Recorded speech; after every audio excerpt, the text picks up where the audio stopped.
Buenos días, estimados estudiantes. A continuación vamos a tratar el tema del balance general y vamos a explicar cada una de las cuentas, cómo está estructurado un balance general o estado de situación financiera.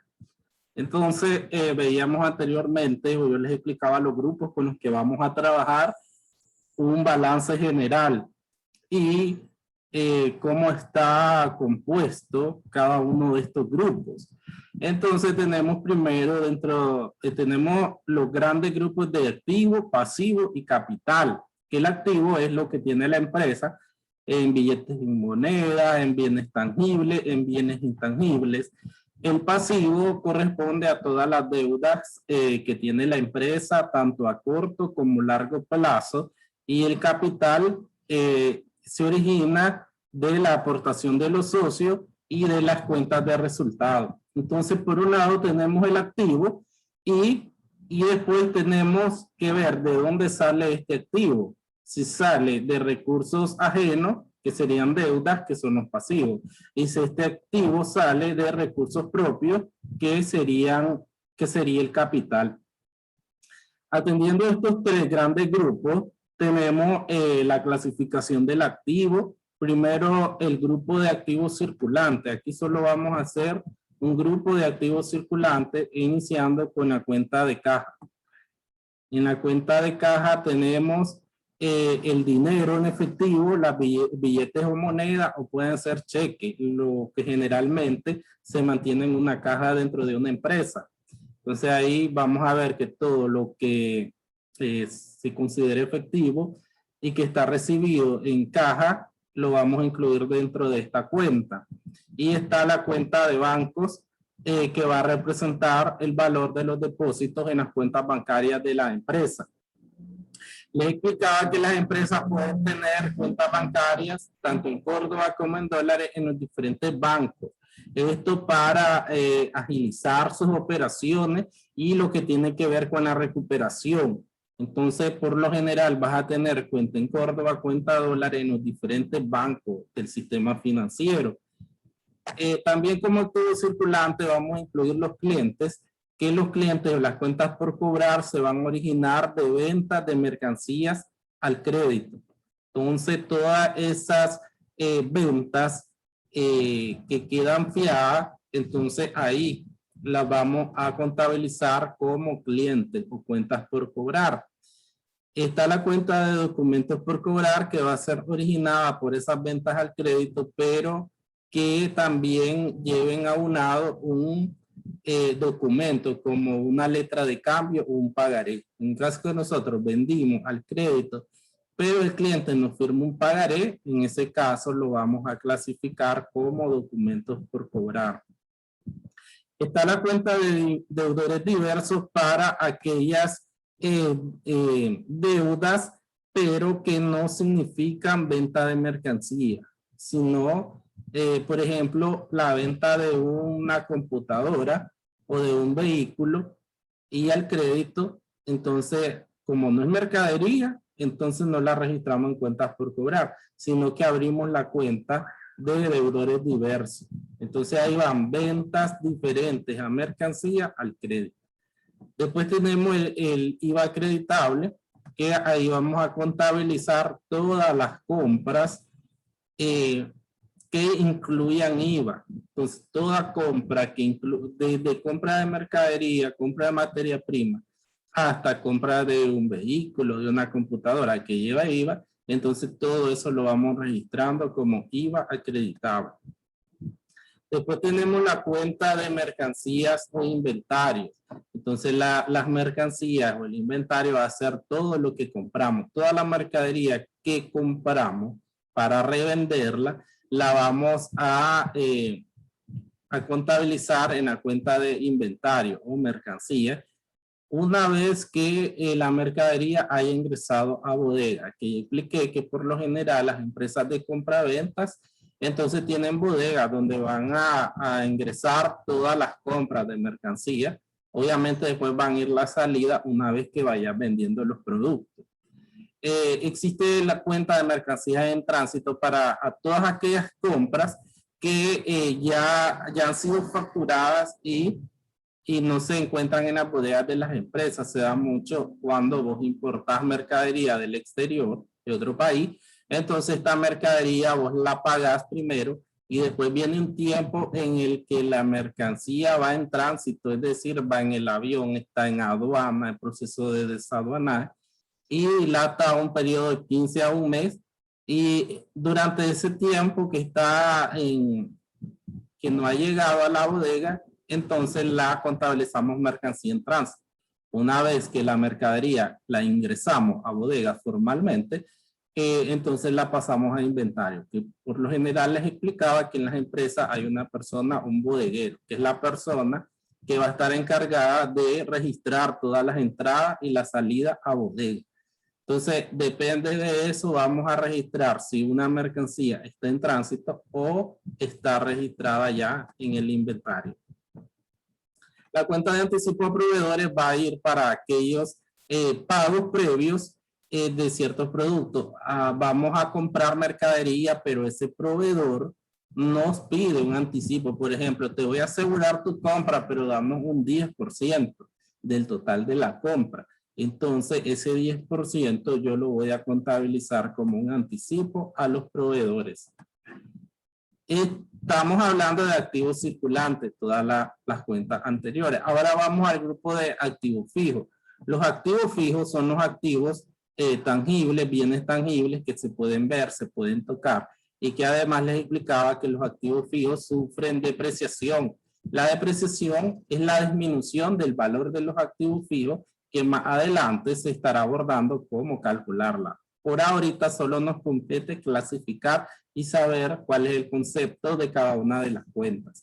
Entonces las depreciaciones, cada cuenta de activo fijo puede tener depreciación menos los terrenos, porque los terrenos no se deprecian, sino que van ganando valor con el transcurso de los años. Los demás activos fijos se van deteriorando según el uso del mismo. Entonces tenemos el edificio, primeramente el terreno, que son los espacios de tierra que tiene la empresa. O sea, la empresa adquiere terreno, se contabiliza acá. Obviamente en ese terreno puede haber un edificio. Entonces el edificio, todo lo que fue la inversión para levantar el edificio, eso se contabiliza en la cuenta de edificio. Después tenemos el mobiliario, equipo de oficina, que va los escritorios, las sillas, los mostradores, las vitrinas, todo lo que es necesario para que funcione una oficina. Los equipos de entrega o reparto son los vehículos. Aquí tenemos que pueden haber vehículos para los vendedores, vehículos para repartir mercadería, y también pueden existir vehículos dentro de el área administrativa. Por ejemplo, un gerente general puede tener asignado un vehículo. Y están las maquinarias. Las maquinarias las vamos a usar más para contabilidad de costos, porque digamos que las maquinarias sirven para transformar. Entonces en la industria vamos a encontrar estas cuentas de maquinaria. Después tenemos el activo diferido. El activo diferido vamos a ver que son aquellos activos que no son tangibles, no se pueden ver, no se pueden tocar, como el derecho de autor, que el derecho de autor ya sabemos que son, si se fijan en un libro, al final el escritor tiene, registra el libro y tiene derechos de autor, es decir, que nadie más puede manipular ese libro, esa información. Tenemos las patentes sobre productos, tenemos las marcas registradas también, porque por lo general las empresas que están fabricando productos le ponen un nombre al producto, una imagen, un logo, y entonces todo esto se va a registrar al registro de la propiedad intelectual para que nadie más pueda usar ese nombre de ese producto. Entonces, aquí estamos viendo ese grupo. Una marca no la podemos ver o tocar, pero ya sabemos que tiene una identificación de cierto modo y tiene un valor.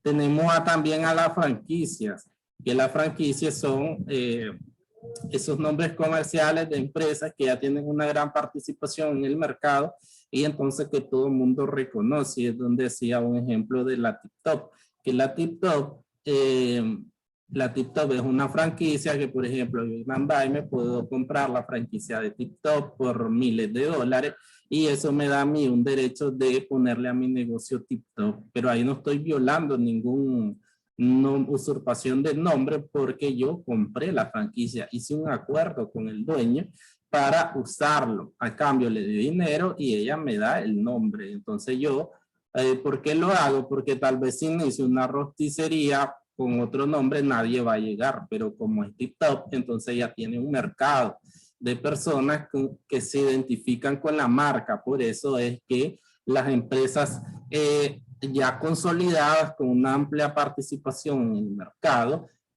ya pueden vender su nombre como franquicia. ¿Y qué va a determinar el valor? Esa misma participación en el mercado. ¿Cuánto te reconoce la gente y qué valor le da la gente a tu negocio? De eso va a depender, por ejemplo, que una franquicia cueste $100,000 mínimo. Crédito comercial va a ser el valor que tiene la empresa por esa imagen.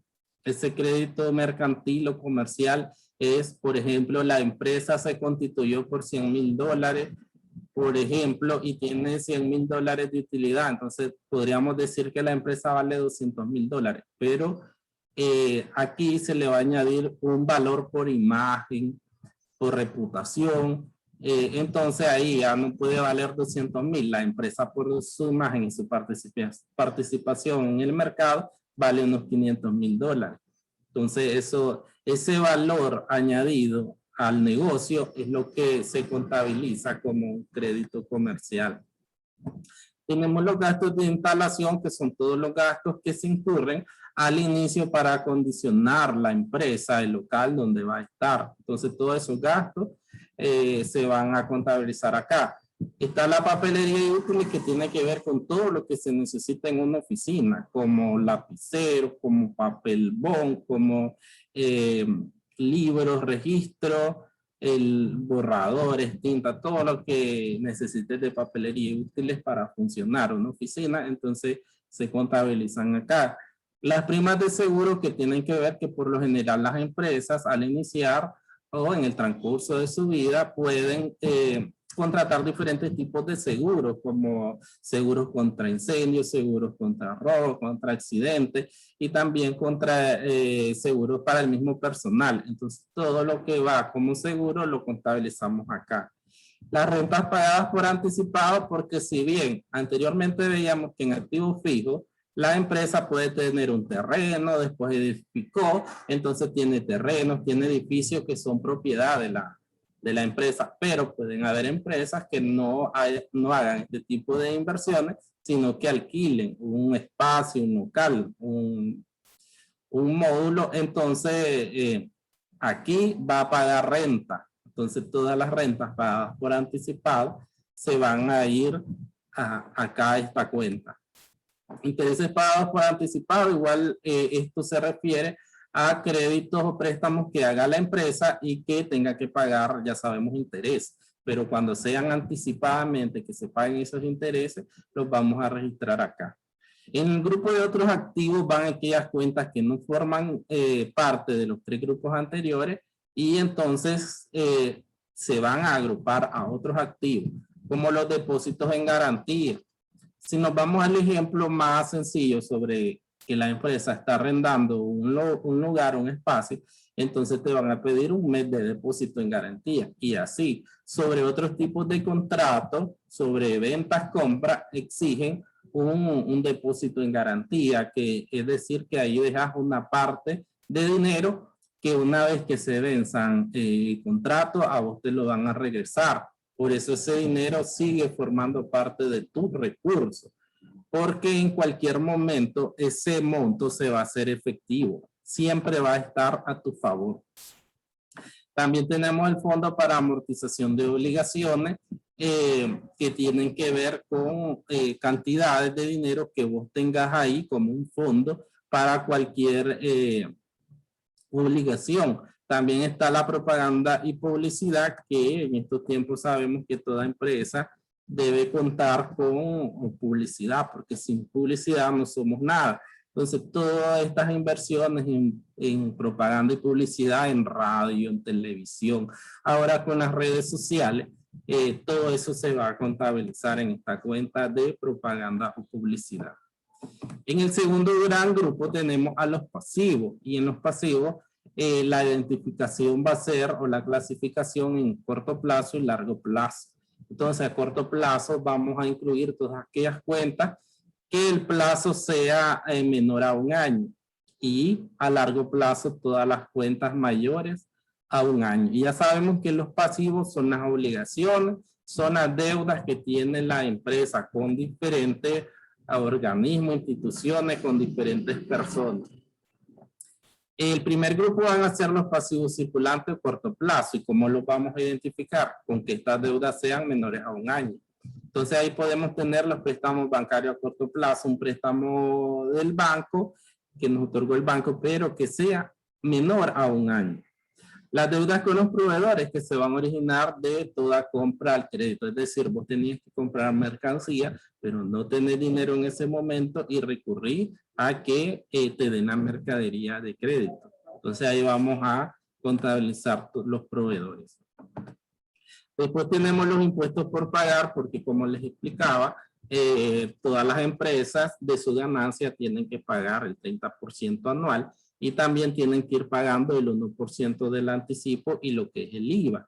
Entonces, todos esos impuestos que las empresas tienen que pagar se van a ir contabilizando en esta cuenta de impuestos por pagar.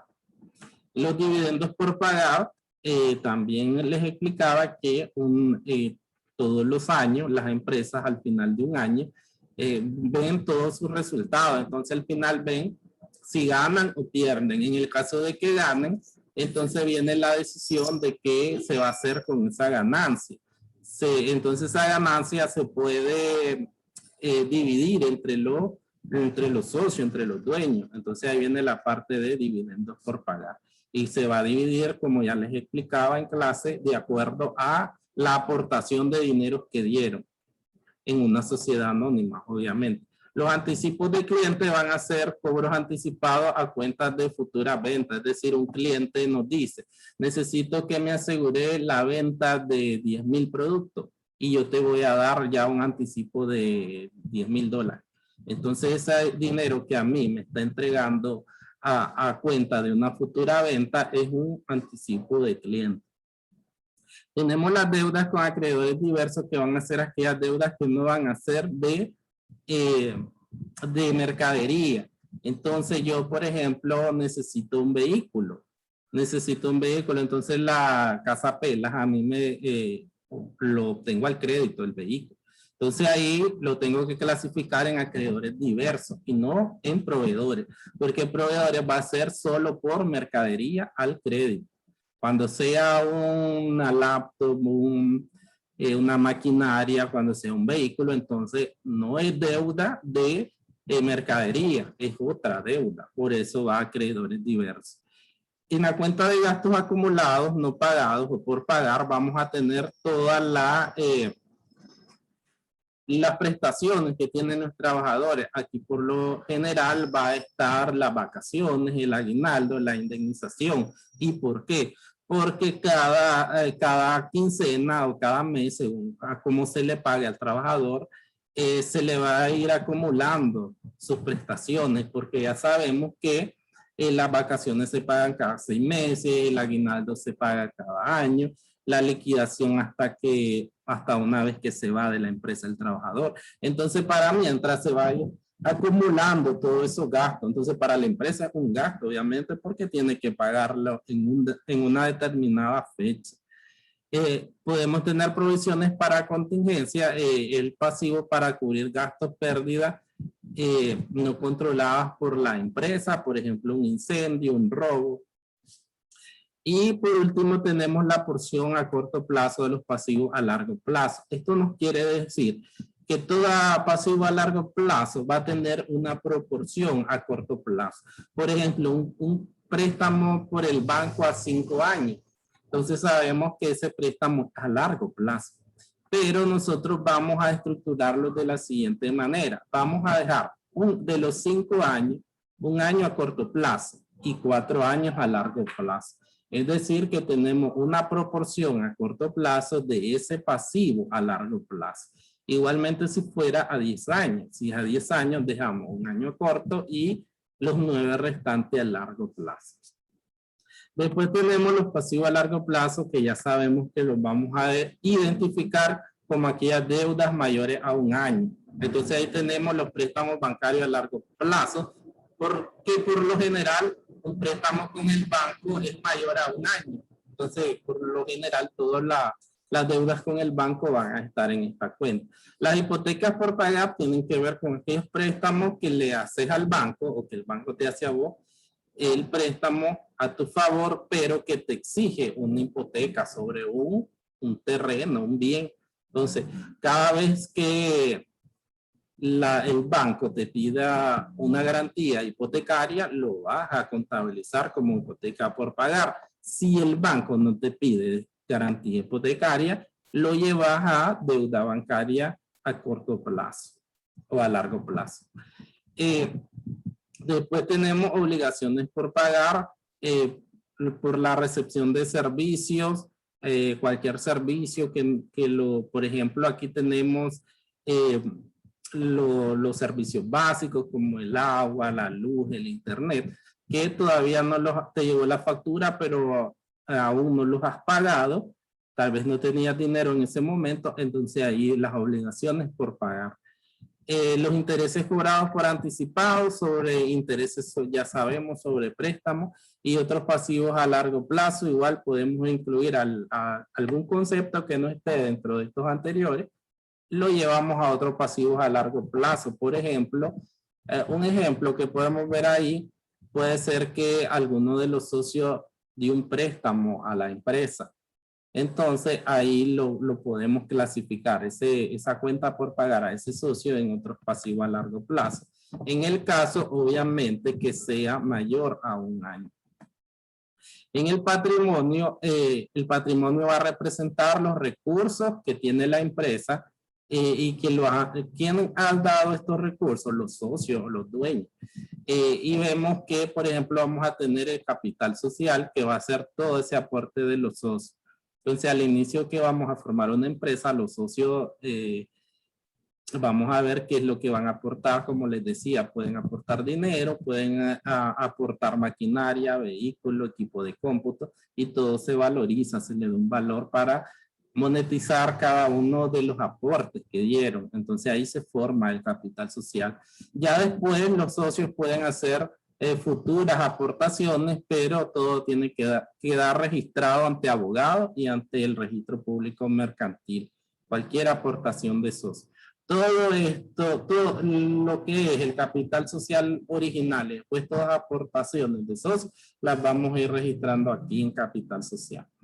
Después tenemos las reservas que tienen que ver con que de acuerdo a la ley vos tenés que dejar de tus ganancias un 10% como reserva. Entonces una reserva legal, el 10% de tu ganancia tiene que quedar ahí como reserva, porque eso lo exige la ley. Reserva estatutaria en el caso de que los socios al conformar la empresa hayan dejado ahí una cláusula que diga que tienen que dejar algún porcentaje de la ganancia. Y una reserva ocasional, por ejemplo, que vos digas, este año mis ventas, pronostico las ventas muy bajas y voy a dejar una reserva del 20%, por ejemplo. Todo esto es con acuerdo de los socios. Los socios tienen que estar, obviamente, de acuerdo en lo que es este tipo de reserva. Entonces, se van a definir las reservas según lo que digan los socios. Capital donado, entonces tal vez hay una institución del exterior que dona un capital, pero lo vemos más en la ONG, en ese tipo de organizaciones, los capitales donados, pero en las sociedades anónimas es muy difícil ver este tipo de capitales. Después tenemos las cuentas de la utilidad acumulada, que tiene que ver con eso mismo que al final del año vos determinar si obtuviste una ganancia o una pérdida. ¿Y qué pasa? La decisión esa de que se va a repartir la ganancia o no se va a repartir. En el caso de que se vaya a repartir, tenemos los dividendos. Se va a contabilizar como dividendo. En el caso de que digan los socios, no, no vamos a repartirlas, vamos a ir acumulando estas utilidades o estas ganancias. Entonces ahí, cada vez que los socios decidan no pagarse los dividendos, entonces se van a ir acumulando. Ahí van el transcurso de los años acumulando hasta que ellos decidan que se van a repartir esas ganancias. La utilidad neta del ejercicio, esta cuenta que la vamos a ver dentro del estado de resultado va a ser la ganancia. Cada mes vos estás haciendo estado financiero, entonces cada mes vos estás determinando si tuviste ganancia. Entonces al final del año tenés una ganancia acumulada de todos los 12 meses del año. Y por último la pérdida neta. ¿Por qué? Porque puedes, así como obtuviste ganancia, puedes obtener una pérdida. Cuando obtienes utilidad, cuando obtienes pérdida, eso lo vamos a ver en el estado de resultado, porque en el estado de resultado vamos a tener los ingresos y los gastos. Entonces, cuando los ingresos son mayores a los gastos, obtienes una utilidad. Pero cuando los gastos son mayores a los ingresos, vos vas a tener una pérdida. Y en esta cuenta vamos a ver que son complementarios el estado de resultado y el balance general. Por eso cuando hagamos ejercicio, lo primero que vamos a hacer es el estado de resultado y luego vamos a hacer el balance general, porque yo necesito estas cuentas de utilidad o pérdida del estado de resultado para poder terminar mi balance general y que me pueda cuadrar. Eso sí lo vamos a ver en la práctica. Entonces acá tenemos los tres grandes grupos del balance general o estado de situación financiera. Recuerden que aún en nuestro país se pueden usar ambos nombres, balance general o estado de situación financiera. ¿Por qué cambian estos nombres? Según la política contable que usa la empresa. Si la empresa usa las normas internacionales de información financiera, que son las NIF, entonces le va a poner o le va a llamar estado de situación financiera. En el caso de que la empresa use los principios de contabilidad generalmente aceptados, entonces va a llamarle balance general. Para esto los estudiantes de contabilidad miran más adelante las clases independientes de principio y de norma. Cada una es una clase particular independiente donde se estudia cada una de estas políticas contables. Y dependiendo de esto es que se le va a llamar estado de situación financiera o balance general, que va a estar conformado por los tres grandes grupos, que son los activos, los pasivos y el capital. Eso nunca nos debemos de olvidar, que esos son los tres grandes grupos que conforman un estado de situación financiera o balance general. Y después ya viene la clasificación independiente de cada uno de esos grupos según las cuentas que lo integran. Entonces hasta aquí queda la clase explicativa que va a estar en el aula virtual para que ustedes la puedan leer, la puedan ver, comprender. Y también está para que puedan leer el material. Está el material y está el video explicativo de cada una de las cuentas que conforman el balance general o estado de situación financiera. Buenos días a todos.